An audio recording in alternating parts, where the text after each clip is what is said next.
I think for anyone, whatever walk of life you're in, you always have more options than you think you do, and sometimes it's just about having a conversation with someone new, or going and reading a different book. Just being open to possibility, I think is exciting in those terms, and also having a kind of good sense of your own values and what is important to you, and making sure that whatever you're doing, it's aligned with that sense of who you are and what you want to do in the world.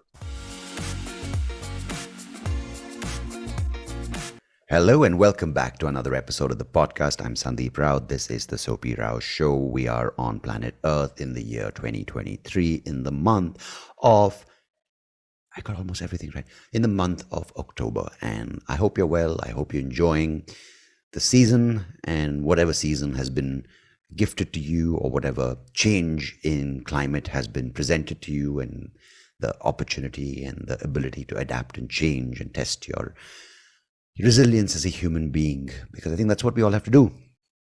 Build resilience, adapt, change, overcome.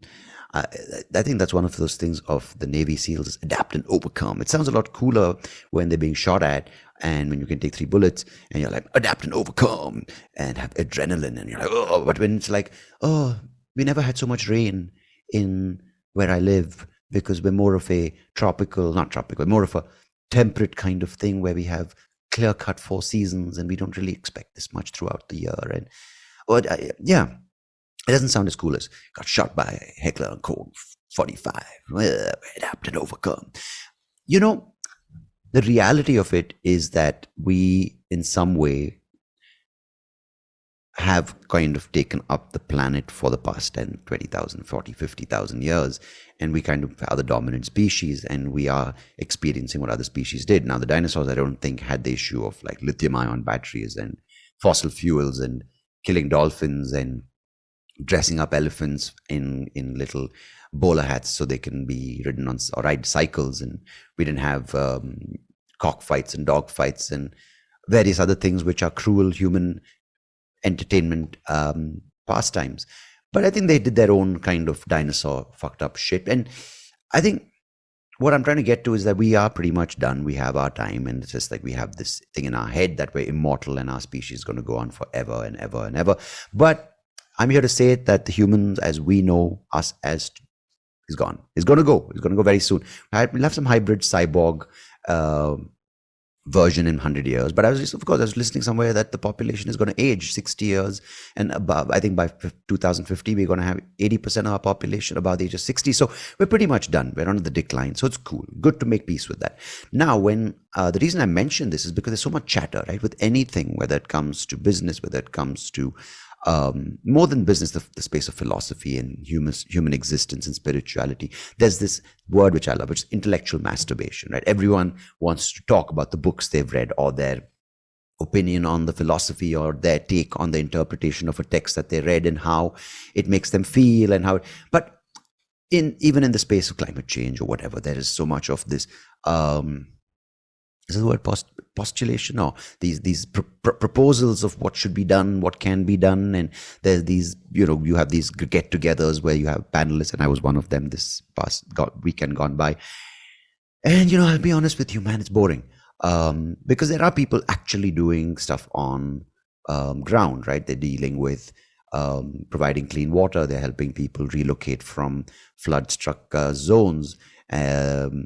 Flood-stricken zones, stricken zones. There are people actually going out there and helping earthquake victims, right? There are people doing stuff when it comes to building models. But for every one of those who's actually doing, there's a lot of them talking. And I think as a part of the panel, I'm one of those people.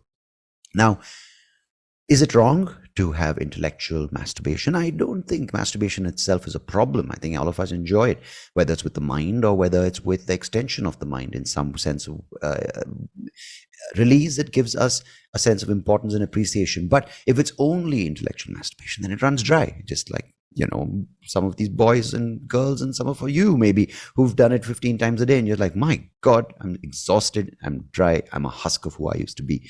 So I think just like how you masturbate, I think intellectual masturbation in itself should be an outlet, an occasional release, and I think appreciate it for what it is. It's just a way to get out that pent up pressure. But if that's all you engage in and become one of those expert panelists who appear on every TV show, I think then you're just one of these guys who's addicted to the idea of releasing without even caring about who you're releasing on. So I think that's something to be aware of. And I think with all these platforms we have and we're sharing on today, I think there is a temptation to be an intellectual masturbator. It's just that you need to catch yourself early, or you're going to run dry and you're going to be discarded, and you're going to be a husk of who you were, and there's no point becoming a husk, So I think, hats off to the people who are actually doing the work and actually,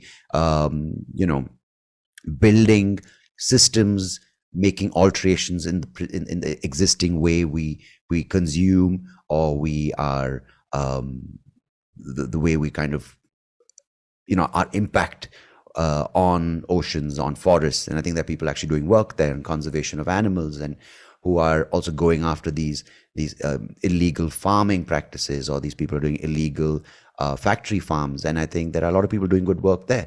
And I think they go unnoticed because they don't have time to get on panels and talk about it. They don't have time to go and do PR work, or be on these news shows and talk about how, oh my God, 40% of the things, because these guys are doing the actual work. And of course, I think when they do come on, I think it's amazing to hear their stories of what happens on the ground. And I think that is brilliant, because it's stories of hope and stories of the fact that we are resilient and we can make change happen. But for every 10 of those, there are thousands of the intellectual masturbators, the IMs in your DM. So yeah, that's what I wanted to say. And let me now get to the exciting part, the more exciting part of today's show, which is my conversation with today's guest, Mr. Dominic Colenso, a former Hollywood actor, a speaker, and a communications expert. Dominic and I have a fantastic chat today about what it means to engage with community, to have a sense of power telling your story, how to build on your life experiences, how to use life experiences not to get stuck and move on into a space which you are threatened by, or which you're tentative about because you're comfortable where you are. And Dominic's story is great, from Hollywood, entering a world of business which he had no idea about, but then thriving in that, building a team and helping people tell their story, communicate what they need to with the world at large. So I'm sure you'll enjoy this episode with Dominic. We have a lovely chat about a lot of things that are relevant to you and are things that are important to understand going forward and living and navigating the world around us. So yeah, I think you'll really enjoy this conversation. Of course, do share it with someone, with anyone, or with everyone. And if you're listening to it on any of the platforms, do give it a rating. It helps the podcast go a long way. And of course, if you're watching it on YouTube, I would really appreciate it if you could like, share the video, and subscribe to the channel. Appreciate it, my friend. Thank you. And here's a conversation with Dominic Colenso. Thank you. Dominic, thank you so much for joining me. It's a pleasure having you on the podcast today. Oh, brilliant to be here. Thank you for having me. I read somewhere where you have spent quite a lot of time teaching drama, studying drama, and also on stage live, and also behind the camera, or in front of the camera, sorry. And now you kind of have this focus on helping people improve their performance. So when you look at a traditional performance-based art form, which may be acting or could be theater, to applying that to the corporate stage, how has that journey been for you? So, I mean, I think that in 2023, we're all now in show business. I mean, you and I are talking to each other across the world, having this conversation that's going to be broadcast to an unlimited audience, and we are having to use skills that 20 or 30 years ago were reserved for actors and TV presenters, essentially. But every single person that's listening to this podcast will have spent some time on Zoom or Teams or Google Meet meet or something like that in the last sort of 24 hours, most probably. So a lot of the kind of toolkit that actors use in order to engage, in order to create curiosity, in order to take an audience on a journey, are incredibly applicable to people in every walk of life these days. When I first kind of got into this, it was happenstance, really. I'm always kind of curious. I'm one of those people that tends to notice things. And I got asked by someone whether I would help their business with something on storytelling, and I kind of went, well, I'm not sure if I can do that, but I'm willing to give it a try. And what was fascinating to me was how quickly the toolkit that I understood as an actor and as a teacher of acting at that time at RADA and a couple of the other big drama schools in the UK, how applicable those things were to normal people. And I just found that really kind of exciting. And it took me on a whole new journey of discovery.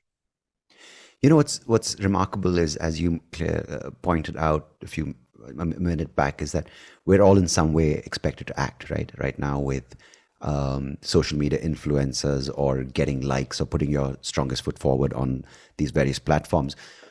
But when it comes to acting, right, at least from my experience and sort of, viewing that world as an outsider, is many times the actor tells or rather act out the story that is told to him or her by whether it's the script or whether it's the director directing the action, right? So for you, from going from that world where you were told how to act, or at least you were given guidelines of acting out the story which was presented to you, to now finding a way to tell your own story, how much of a challenge was that, or was it a pretty smooth transition? So my decision to start telling my story was actually a little kind of rocky, if that's a good way to describe it, right? But and I'll talk about that. But what I think is really interesting, you said, we're all acting, and I would probably challenge that assertion a little bit to begin with, because ideally we're not putting on an act. You don't want to be going into your office or sitting in your virtual Teams meetings for 6 hours a day pretending to be someone else. You need to be the best version of you. And I think that's really important, is that for me, it's not about helping people kind of put on a mask or pretend to be something different. It's saying we all have this range available to us. We're different in different situations. I'm different if I'm sitting down and having a meal with my wife and my daughter than I am if I'm standing on stage speaking to 1,000 people at a conference. That's a different version of myself. It's a different version of myself that goes and watches a sports game and cheers on my favorite team. So we have these kind of different personas, if you like, that are a normal, natural part of who we are. When I work with businesses, I'm looking to help people have more accessibility to all of those different parts. So to go back to the original question, like for me initially, that was quite difficult, because I had this voice in my head, this limiting belief that people wouldn't be interested, that that talking about what we've done in life is in some way being boastful and arrogant. And in reality, in my experience, stories are the things that connect us. When you're able to share a little bit about who you are, then that draws people in, and people become kind of interested and excited to learn more. So initially, when I first sort of moved into the world of business, I was actually quite resistant at sort of talking about the fact that I used to be an actor and that I'd had, these amazing experiences. But now I'm much more comfortable about it, because it's not about me. I'm not saying I was fantastic. I'm saying, look, I got to work with amazing people. I got to work with, Bill Nighy and Sir Michael Gambon and Bill Paxton and Sir Ben Kingsley. And I got to learn from those people. I was like a sponge. I just got to soak it all in. And if I can share a little bit of that wisdom and knowledge with my audience and my clients, then it's only going to have a positive impact in the world. Yeah, no, that's amazing. You mentioned, because I think that is so essential to acknowledge that we all have, different stories within us, right? I think the word, I want to just clarify that point, acting in a minute. But, when you are participating in different aspects of your life, you kind of are doing those different roles. You're playing the role of a husband or a father or a colleague or a professional. And I think that's great. I think that's the depth of a human being, and also the entire potential of the individual. What I was referring to specifically was this sense where we're told this word today, which is authenticity, right? I'm sure you of course believe in it, and so do I. But more and more now, I'm just looking around and listening to what's happening around.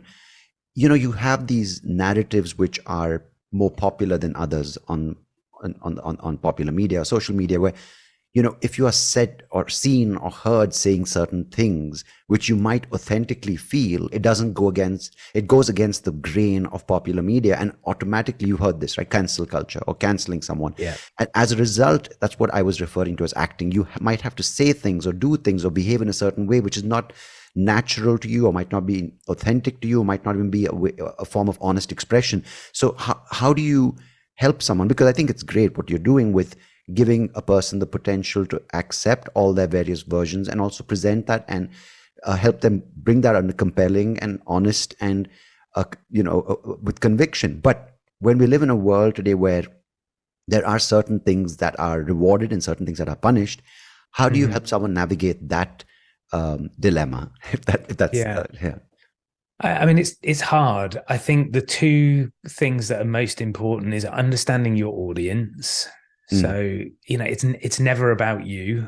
It's always about them. And if we put the spotlight on ourselves, then, ego and our own kind of worldview can be too prominent. Whereas if we put our spotlight on our audience and think, who am I sharing this message with and why, then that starts to change things. And then I think the other piece is around vulnerability. So I always think that vulnerability brings power. The more open you can be, the more vulnerable you can be, the more powerful you are, because you kind of say to the people that you're engaging with, I'm not scared of you, but you don't need to be scared of me. And I take your point in kind of popular culture right now. There's quite an aggressive trend to be controversial and to be difficult. And I think those things burn quickly and they burn brightly, but ultimately, they disappear off the radar quite quickly as well. Hopefully, common sense will prevail. Hopefully, yeah, and I think consistency is really, really important. If people see you being consistently different, then they kind of go like, who is this person? So you have to be the same you in all of the team meetings that you go to, or all of the conversations that you have with your family. If you're constantly like switching your personality, then people will find that very kind of disconcerting in the end. So I think whilst we're talking about range and we're talking about nuance, at the heart of that is your decision to say, this is me, and I'm okay with that. I'm happy for you to see me, and I'm happy to show up in the world and share who I am. And that must be hard, especially coming from the Hollywood industry, or even the British film industry, or even being on stage, right? Because I can kind of empathize a little bit with the stage aspect, being a comedian for some years, is when as this is not so much the content of what we're acting out or telling in our respective fields, but there's this image that actors get, right? There's this pressure that comes along with being an actor. There's a public image, and automatically there's a level of comparison where how you are in your last role or what role you take up in the next movie or the next play. And, just like how when we look at a conversation with Elon Musk or with Steve Jobs' interview from 1999, you kind of just look at certain beneficial aspects of those people, or whether it's Leonardo DiCaprio, whoever it may be, right? And you kind of look at the success, the stories of success, or even if it's like a rags to riches story, you look at the positive, which I think is fine, but there's so much more to it, right? Because I'm not a trained actor, I'm not been to acting school, but I can only assume that it's not for every good actor there, who's not successful. I mean, there are so many good actors who haven't made it that big, but at the same time, there are so many actors who haven't even made it beyond a certain point. So there is a lot of depth to the art form of acting. So how because even there you have to pick your story, right? Because you might not agree with or might not like certain scripts that were given to you, and you might not like.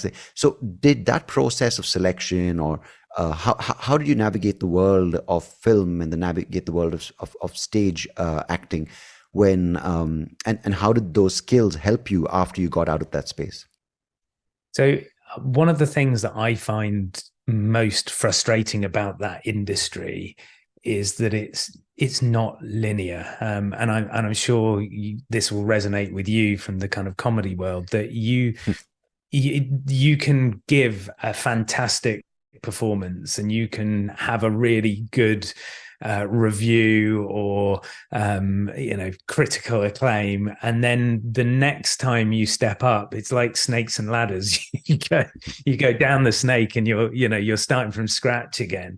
So in most jobs, if I join an organization as a junior accountant, and then I work my way up to accountant, and then I become senior accountant, and then I become head of finance, and then I become CFO, and there's this kind of like career path that is almost kind of mapped out for you.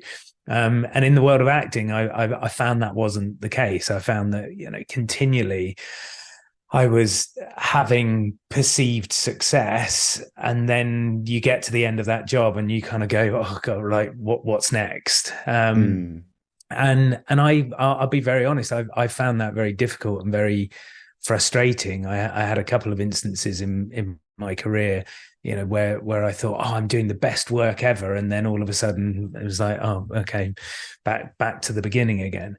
But what that does give you is a sense of resilience, and what it also did for me is it made me start to kind of question what was most important to me. And one of the things that I think I liked least about the world of acting was that it was very self-centered. So you're absolutely right. It was like, how do I look? Is my six pack good enough? What's my hair doing today? Rather than what is what's important to others. How can I help? So it became inherently quite selfish. And from a values perspective, I'm not sure that ever sat particularly well with me.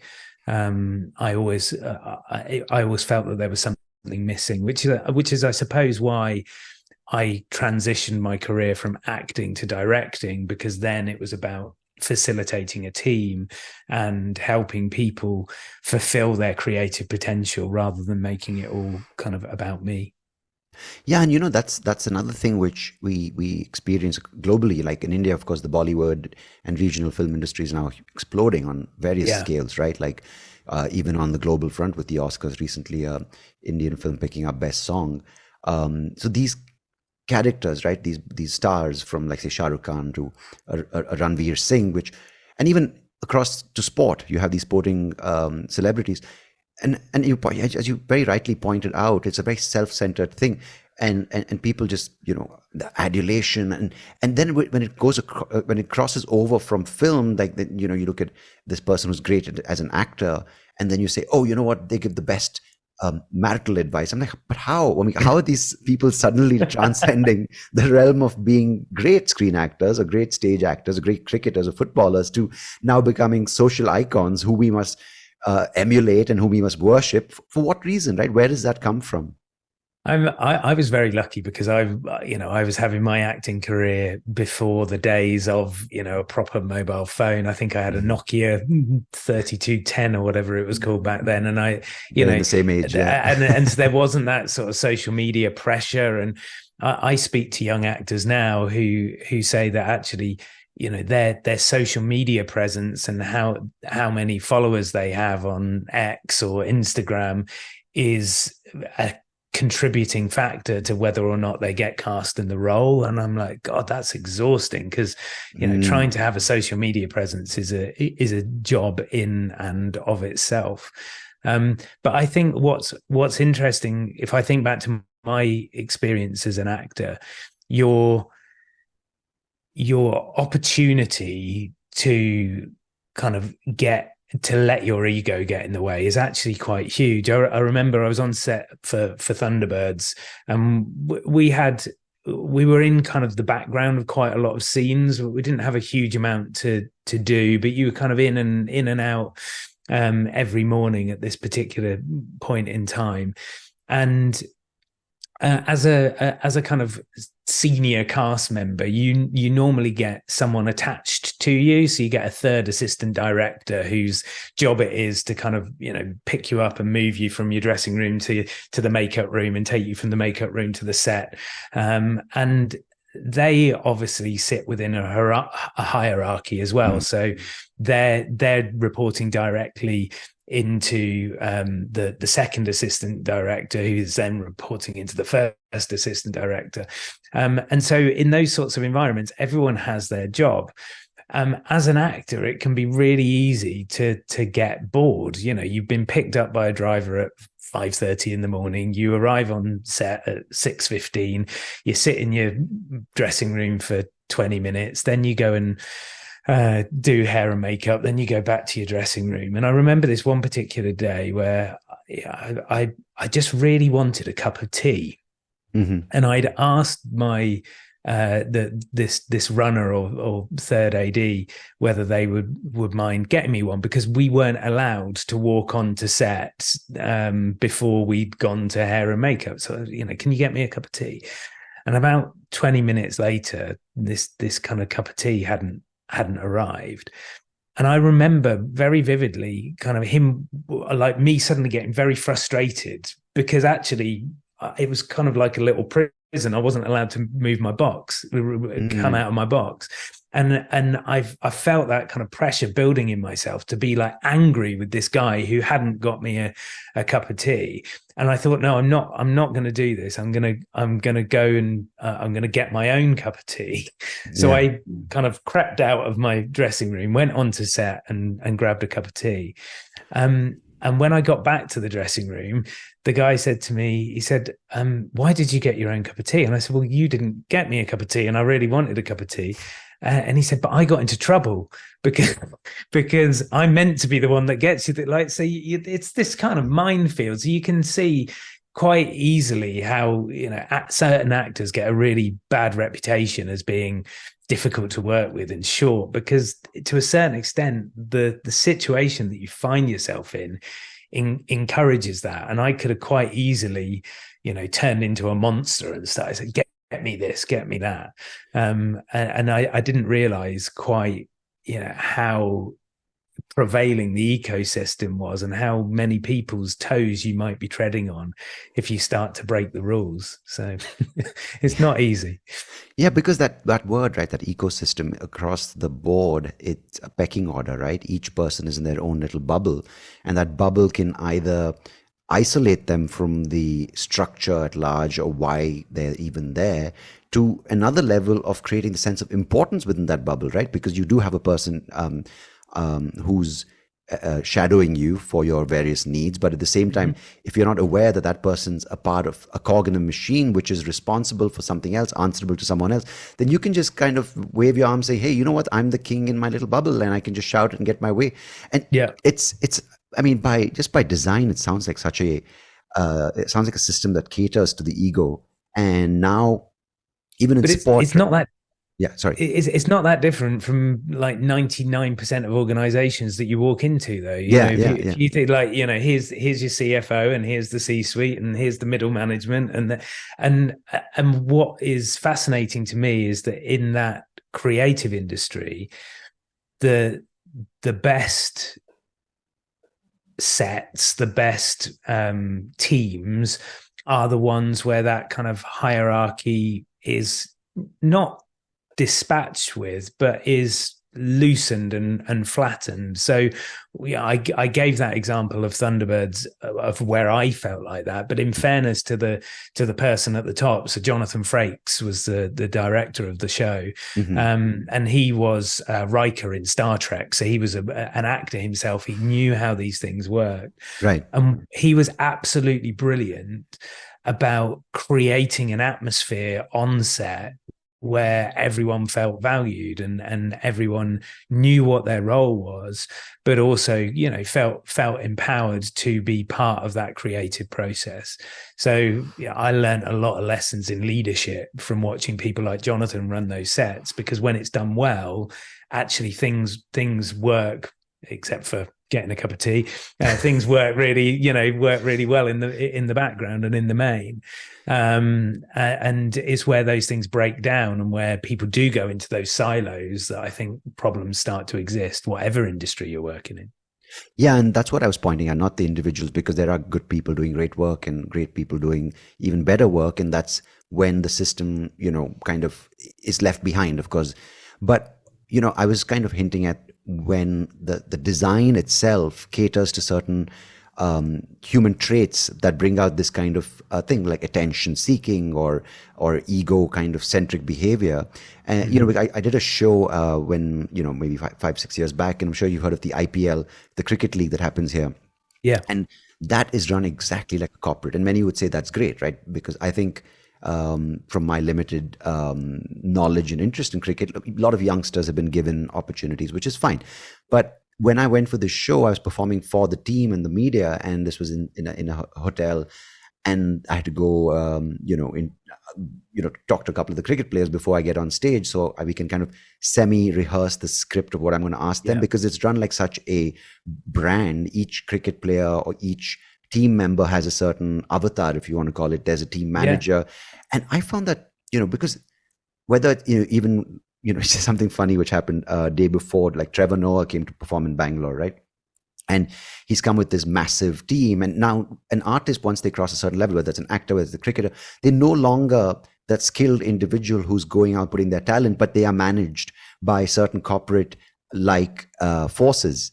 And I don't know if I have a problem with that. It's just an observation, but that seems to do two things. One is that it makes, if you're not aware of it, it makes you forget that you are there for a certain reason, that you're a comedian who's funny, who got really popular, and that's why now you're being managed, because it makes your life easier, because you don't have to go and answer phone calls, book tickets and all of that.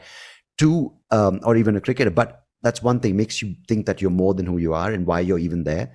And I think the second thing is that it takes away the humanity of it, because you kind of are now just being placed by that management or that agent to fit a certain agenda in their hierarchy or their, what's the word, their roster of the various artists or the various things they manage, if that makes any sense. Yeah, it does. I mean, I think the best people that I've worked with find a way to stay grounded in those sorts of situations, and to allow the machine to get on with it and facilitate what it is that they have to do, but ultimately to remain connected to the people that they're serving.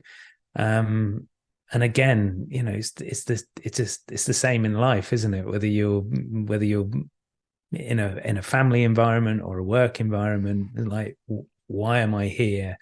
Who am I here to connect with? What's important about this moment? And for me, that idea of presence is really important. It's a really grounding philosophy. People often say, what is, actors have presence, they have stage presence, comedians have presence. What's all of that about? And the best way that I've kind of found to describe it is that person, when you see them and you feel their presence, They have that because they're in the moment. Yeah. They're in the here and now. They're not thinking about what just went wrong. They're not thinking about what's coming up. They somehow manage to maintain that connection with you as an audience, and that's incredibly powerful. And whether you access that through meditation or going for a run or putting on your favorite rock tunes on your iPad and moshing out for 5 minutes, whatever it is that kind of gets you kind of out of your head, I suppose, and into your body. I think that's an absolute prerequisite for kind of resisting all of the other stuff that's going on around you. That's such a powerful statement, right? Because the presence is something which is undeniable, right? It makes like legends of not ordinary people, like, because you hear these stories are like, oh my God. Like, I remember getting someone on the podcast who worked on Saturday Night Live, and he was talking about getting ready for his interview with Lauren Michaels. And he was sitting in the waiting room, and he said, I was just really, really nervous, and I didn't know what to do because I had no clue how I'm going to get this. And he said Chris Farley came and sat with him and just spoke to him, not like giving him a pep talk, but just spoke to him. And he said that just eased my tension. And when I went in to meet Lauren, I'm like, this is just another guy. So the fact that this guy remembers that story, that's presence. And you hear across the board, right? Like, when whoever the actor, this person, this presence is so powerful that for years, their memory and their kind of dignity and their presence lives on, which is beautiful, right? That's the story in itself, as opposed to the number of Oscars they got or the number of movies they made. And I find that beautiful. Yeah. Bill Paxton was a brilliant example of someone that, he had, ego and star quality and all of that sort of stuff, but he really cared about the people that he worked with. I remember not long after we'd been cast for the Tracy brothers. So Bill Paxton was playing our dad, and he phoned me up. So I was living in London at the time. I was walking to my girlfriend's house, and my mobile phone went, and there was a withheld number, and I answered it, and he said, hey Virgil, it's your dad, this American accent. And I'm like, what? I thought maybe one of my friends was pranking me. And I walked under an underpass, and my mobile phone signal cut out.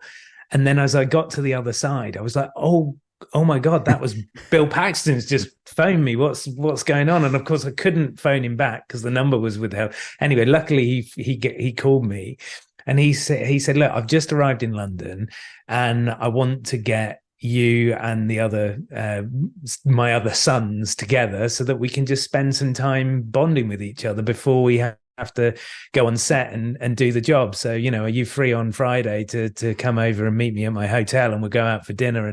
And it was just like, it was absolutely amazing, because what was I at that time? 21. I was 21 years old, and like this opportunity to be in this big movie set and to be working with these stars, like there was a huge amount of nerves there, but that sort of leadership really kind of helped me get rid of that and feel very comfortable. Day one, walking onto set, it was a completely different experience because of the generosity of Bill in taking that step and getting us all together. And that's really sort of endearing to hear, like, because it's so overwhelming, or the potential to be overwhelmed is so easy in that scenario. And would you, you would probably see these kind of individuals even in business, right? Where they, along with their success or along with their position, they kind of have this innate ability to bring other people up with them, as opposed to repressing them to get higher. And I think that's such a beautiful thing to see, and I think it's not enough out there. I think more and more now, when you look at the influencer economy, where you have people saying me, their cameras facing me, they're like, hey guys, what I did today, what I want to do, while it's more intimate and it doesn't have the middleman of what typical industry does. In some way, I feel it while it's the most personal, intimate connection between an audience and the creator of that content, that thing which I feel is missing is that presence. It's so forgettable. It's so like, today you're famous, today you have 1 million views, tomorrow you're nowhere. And the views being the constant that you're running behind takes away from that humanity, because while it's the most amazing potential and opportunity to be human and connect, it's not there. The reality is that, every single person listening to this show has the ability to change their world and the world of others. And we all have amazing stories. We might not think of them as amazing stories, but I would say that pretty much any listener to this show, if they sent us in their chronology and their life experience, we could craft that into some sort of Hollywood blockbuster or Bollywood blockbuster. Yeah. So we've all got that kind of innate potential within us, but in order to create anything, it's about connection and bringing other people along for the journey. So that influencer world does portray this thing of like, it's just me. But in, even once those influencers grow, the team behind that influencer grows, and you can't do these sorts of things without a team. And the best leaders that I work with in the corporate world really kind of understand that importance, and that you can be out there inspiring people, but you also have to be out there in the background supporting people as well in order to get the best out of them. Nice. No, you mentioned this idea of popularity determining the roles you're going to get, and maybe this is going to happen sooner than later, even in business, right? Like someone's going to look at your social media footprint and say, you know what, you're really good on social media, and they call it social credits, right? Yeah. Where if your social credit rating is really good, you're going to get a job or denied a job. But with this in mind, the way we are placed right now with the influencer economy, with this entire focus on short-based content, with this idea of constant monitoring and customizing your data based on what you do, your clickbait, to the other reality of this reality television, where we have shows like America's Got Talent or the X Factor, where it's your ultimate performance, make it or break it. You have a 60-year-old man to a 3-year-old girl just coming, going, this is what I've dreamt of. I don't know what 3-year-olds dream of, but clearly America's Got Talent. And they land up there and they give it their heart's performance. And then you have 4 people in the prime of their career going yes or no. And it's building this illusion, tears and the joy and the families. And it's creating this story and this world of stories where everything's kind of like the Cinderella at midnight kind of thing, right? What do you, as a person who's in both worlds, you've kind of ridden your path through the world of stardom and Hollywood to the world of business and community and society. So where are we heading? Because when I watch X Factor, and you have those things with the confetti blowing away, and this girl or guy just sung their heart out in tears, and Simon Cowell is, and the reason, because I mentioned Simon Cowell, is because there is something in your past with him. So I wanted to understand both things. Of course, if you don't want to talk about it, I'm happy to ignore that. But what are we heading towards with this world of reality television, this world of glitter and glam, while what you're saying is connection, vulnerability, authenticity? These things are so good for us, and good for us to form connections and form a bond with our fellow human beings. Yeah. I mean, I think the instant world is there to stay, but it's not reality. I mean, that's the interesting thing about reality TV is it bears no resemblance to reality at all. Yeah. But it has the opportunity to turn people into these kind of perceived overnight successes. I haven't done this, but if you were to go back through, the winners of Britain's Got Talent, American's Got Talent, American Idol, Pop Idol, X Factor, if you were to list the people that have won those shows in the last 20 years, there's probably going to be 200, 300 names on that list. I would be surprised if you or I would recognize more than 1 or 2 of them. So you have this kind of very kind of hot like burst of exposure, and then for most people it dies away. Whereas actually if you see other people that follow a more kind of normal quote unquote path to success, overnight success normally has 15 years of hard graft going on in the background. That Olympic athlete that holds up the gold medal, they didn't put on a pair of running shoes for the first time 3 weeks ago. They've been training since they were a child. So I think true success and longevity is born out of hard graft. And even some of those big kind of YouTube influencers, there are people that have been running YouTube channels for 15, 20 years that are now, they have millions and millions of viewers and subscribers, but that didn't come, instantly.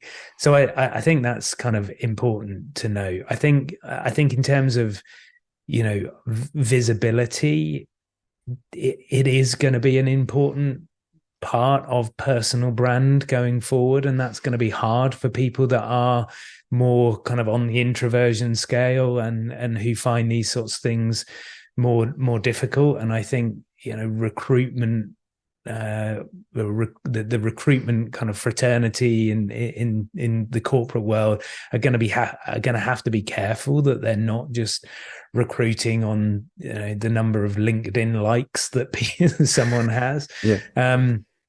So we're going to have to battle with all of these things as we go forward. But I think the reality is that success builds over time, and that you get to pivot and you get to change. And I think I'm probably an example of that.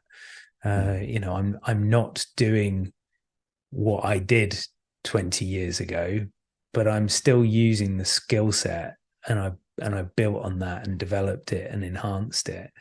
And if we get to sit down in 20 years' time, I may well be doing something completely different. It will be connected. There'll be a linear story thread that goes through it.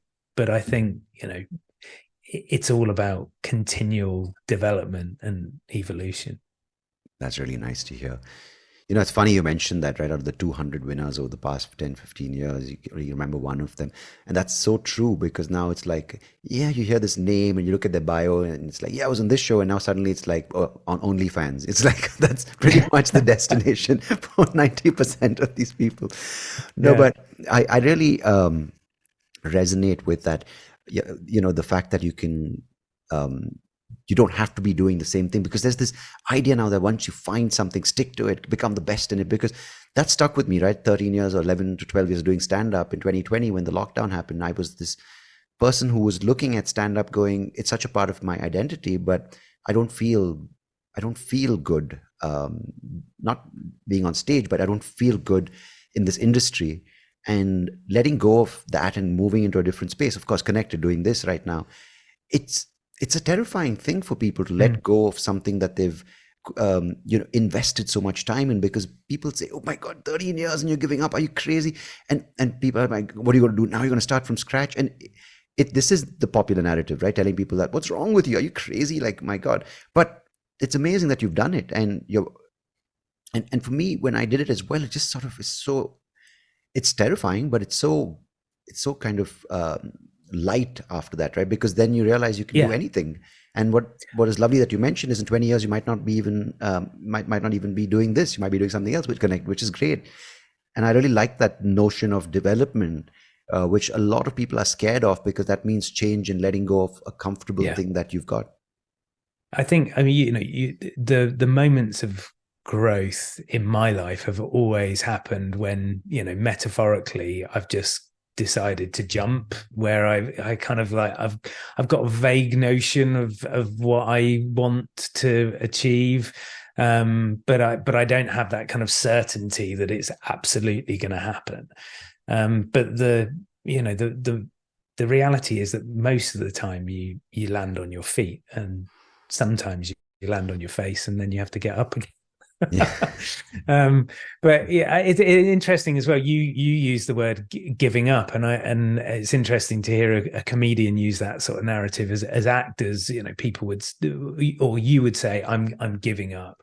And I very early on made the decision that I wasn't giving up, because that was a kind of identity statement to say that I am an actor and that's all I am, and that just didn't feel right. So I chose it wasn't something that happened to me. It was something that I decided to do. I chose to explore, other possibilities. And I think for anyone, whatever walk of life you're in, you always have more options than you think you do.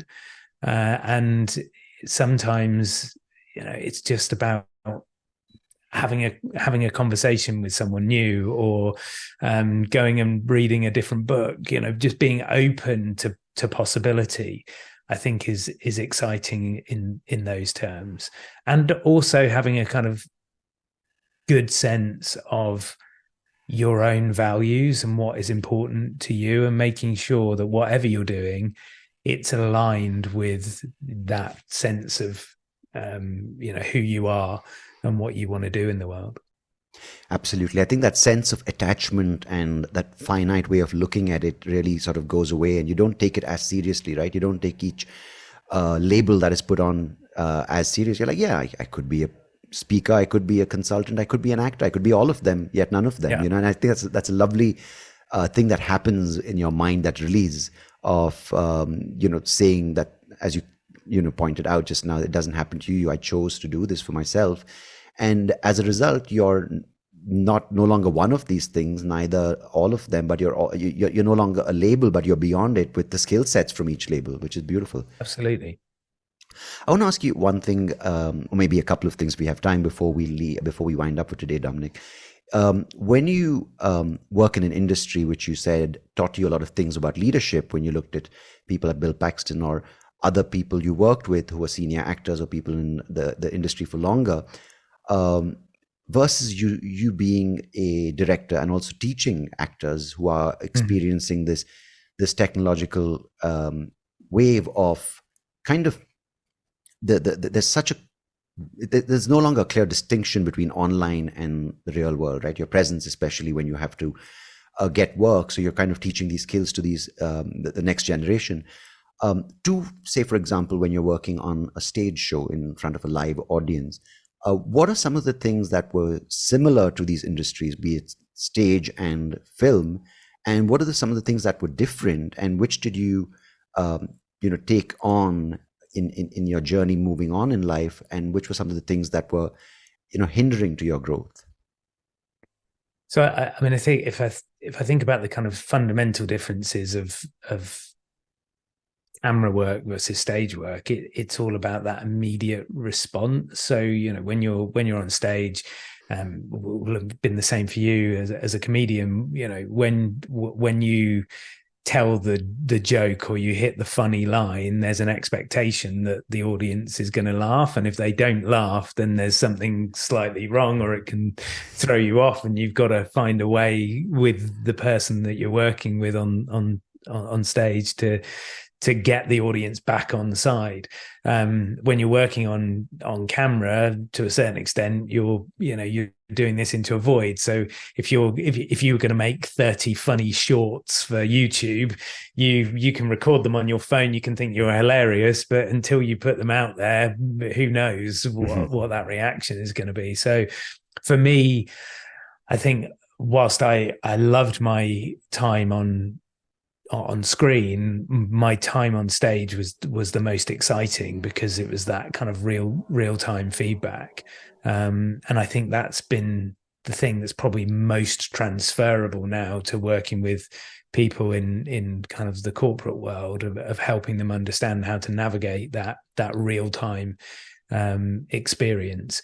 Whether AI and technology is going to change that going forward, well, it will change it in some way going forward. I haven't got a crystal ball yet to know exactly how it's going to change, but I think ultimately we've got to remain adaptable and see where things go. That's fantastic. And for someone today who's a young actor, someone getting in as a young entrepreneur, or someone who wants to climb the corporate ladder, you clearly have identified certain themes that are common, which is what humanity is about, right? It's not the job title, it's the emotional experience, it's the journey of moving along a certain path that you've chosen. So being in these industries and then moving to the world of business, helping people from across different industries, from different kind of business verticals, what would you say are some of maybe one or two skills or traits that you've seen that can help people, be it young actors and entrepreneurs, or be it students, navigate this world which is so rapidly shifting, and more importantly, kind of sustain and stand the test of time with what they choose to do? Yeah. I think one of the first things is actually your ability to listen, and to listen to understand rather than listen to respond. So we live in a very kind of immediate society where there's a sense that if I'm not kind of contributing and giving my opinion or making my mark, then I'm not having an impact. But actually, especially in those early kind of parts of your career, the more you can kind of sit back and absorb and process and then engage, the more powerful it is. So, I in my early career, for me, it was just about being that sponge and trying to take on as much as I could, be curious, ask questions, volunteer, give up your time. I remember working with Bill Nye on the first TV show I did, and I didn't smoke, he did, and I used to hold his umbrella because we were filming in the winter in the UK, so it was always raining. So I used to go out and hold the umbrella so that he could have a cigarette, and then I could get to talk to him, and I could get to pick his brains about what he'd just done on that last take, or how did he think that I should approach this part of my character. So there's a saying, it may have come from somewhere else, but the person that I heard it say it was an entrepreneur called David Hyatt, who runs something called the Do Lectures. And one of his maxims is givers get lucky. And I just absolutely love that. I just think, the more you give in reality, the more you get. So in those early parts of your career, listen and then give as much as you can, and you'll reap the rewards. That's beautifully said. I think it's so important to understand that, while it is important to work on yourself, I think there's also this sense of a bond when you kind of give and take, which is so hard to do, right? Because you feel that when you're giving away, that you're not going to get back. It's this thing that I'm only finite. I only have so much to give, but I need more. And it's a sense of scarcity, which I don't think is the truth. I think we have abundance, which we're not told and we're not taught. And we're told that you're only worth your salary, or you're only worth your resume or your job title. But clearly that isn't the case. And absolutely. That's, really well said. Thank you. So, so Dominic, what are the plans for the foreseeable future? Because you've done quite a lot in the past a couple of decades. So where are you leaning towards going forward? So at the moment, I'm absolutely, loving what I'm doing. So no plans to change right now. We run a training consultancy, work with businesses internationally, helping their sales teams and leadership teams communicate more effectively. So I have this kind of lovely position where I get to go into organizations and find out what's maybe not quite working as well as they want it to, and then helping their people to tell better stories, to pitch more effectively. Our team is growing and our reach is growing. And for me, that's an amazing impact to be having. And then I've got a pet project on the side, which is a podcast, very much in the theme of this, talking to great people and really kind of picking their brains to understand, what makes them tick and how they have had their success. So that's called Why Life's a Pitch, and is available on all those kind of podcasty platforms. That's a nice name. When you've been, a couple of times over the past hour when we were talking, I didn't close my eyes, but I could literally, when I heard your voice, it reminds me, you've heard of this self-help person called Jay Shetty, right? Yeah.